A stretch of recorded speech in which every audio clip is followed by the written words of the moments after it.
Welcome to Inside Grain Farmers of Ontario. This week we go inside research. We're here with Natalie DeMeo, our research coordinator at Grain Farmers of Ontario, and this week we were doing our 2018 technician training. Can you tell us a bit more about what that was?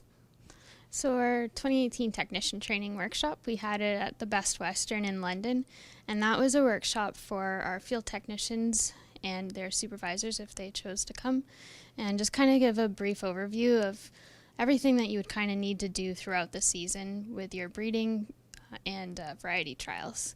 So it was kind of a refresher. Like the last time it's happened was in the early to late 90s, so there's been a lot of turnover since then, so it's pretty much just give everyone a refresher and allow networking opportunities between the technicians and the programs.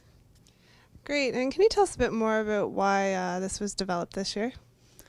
So again, it was something that we noticed was kind of lacking, like the university. They do a lot of training, but sometimes the programs may or may not have the same level of training. So we were hoping just kind of like a broad sweep, give everyone kind of the, page step one and make sure that everyone knows from the get-go kind of what's expected of them. Yep. Great, and for our farmer members, what benefit will they find from this technician training?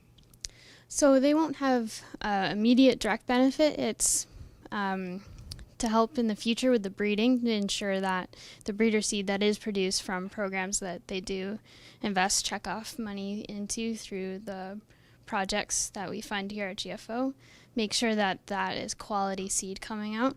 And if you have technicians who are producing quality plots and experiments, quality seed should come out of that.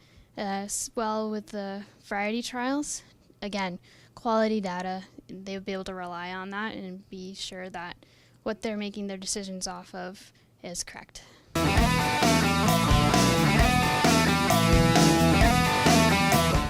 To keep up to date with other initiatives of the research department, visit gfo.ca. Don't miss next week for another episode of Inside Grain Farmers of Ontario.